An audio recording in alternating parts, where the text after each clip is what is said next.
I'll be presenting case number 2, which is on rotational atherectomy with paclitaxel. So this is a 54-year-old male who came in with a right lower limb non-healing grade 2 wound with paronychia since 3 months with rest pain. Now this patient had a history of atrial fibrillation and he was diagnosed 5 years back, and he was on apixaban 5 milligram twice a day since then.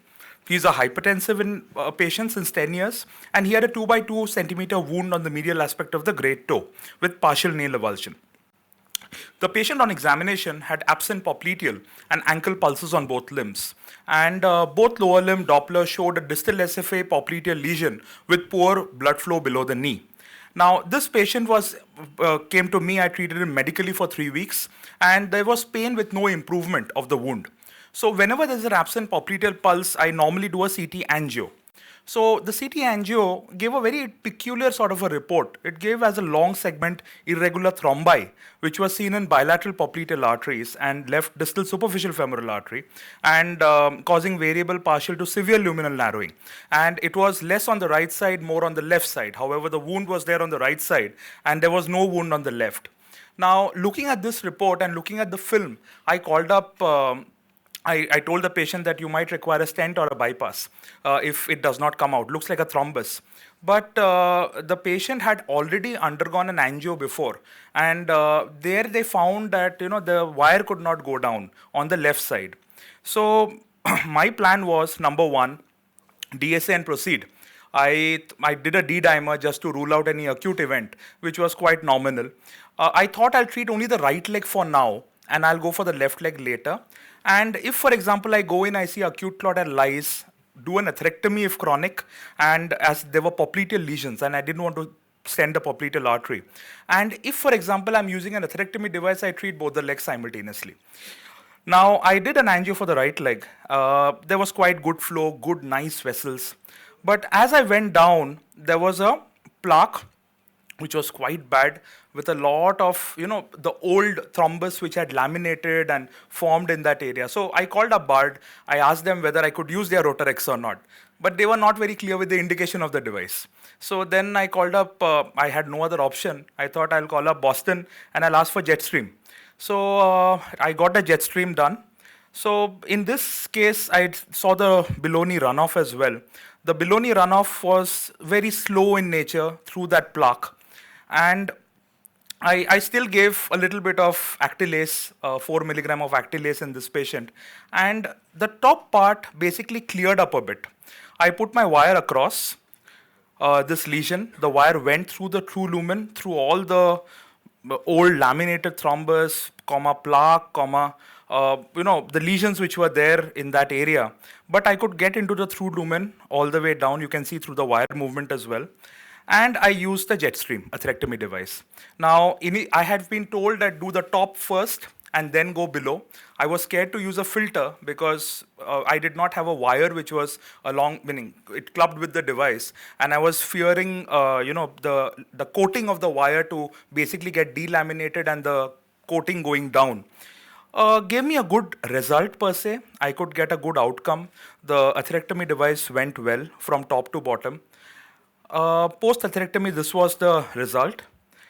Okay, I did a balloon at that place. I used the drug-coated balloon of Boston, which was Ranger, Paclitaxel-coated.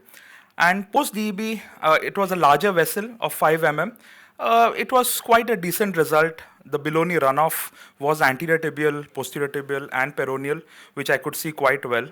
And the peroneal, although they were poor, the ATA and PTA was dominant. But there was some amount of thrombus migration in the distal PTA, where you could see the DPA going down, but little bit of thrombus there, spasm there. I still gave some Actylase, and now this patient had a palpable DPA on table. The PTA was biphasic. Now the problem was that the cost of the atherectomy was quite a bit, and the patient on table said, I want the left leg too. I get severe pain in the left leg when I walk, so please do the left leg. So I took a consent. Till the time the lactylase was given on the right side, I went with the left.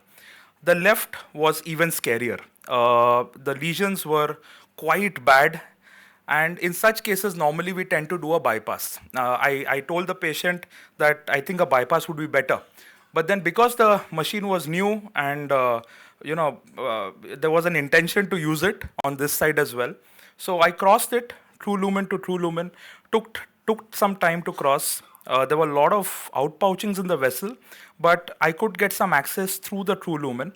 As you can see here, the wire initially went into those areas which were filling, meaning the outpouchings, and I could get access into the main lumen below.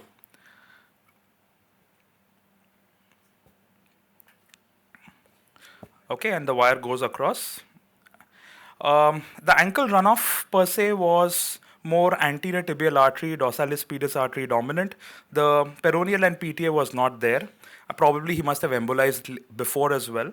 Use the JETSTREAM first from top to bottom in the minimal mode and then on the maximum mode. And after the first pass, the result just changed. The bad lesion started looking quite good. And did the popliteal atherectomy as well. I would have put a stent over here. But the outcomes post a DEB, again, a Ranger balloon was used. Post a 5 mm plasty, the post atherectomy outcomes were actually quite pleasing. There was good runoff. And in this case, there was an ATA runoff and there was a palpable DPA at the end. Now, post-procedure doubts I had, was it a right choice for an atherectomy with DEB? It was a joint, and that is what promoted me to do it. Filter usage, I went through the data previously, and per se, it has shown very good benefits, but there was no real consensus about using it in atherectomy in all the papers. And long-term patency, we'll just have to wait and watch. I think the main problem which we face is that we use expensive devices and think that this will save us the day, but it also costs a bomb. And if something goes wrong, that costs us dearly as well. I'm talking about embolization. Thank you very much.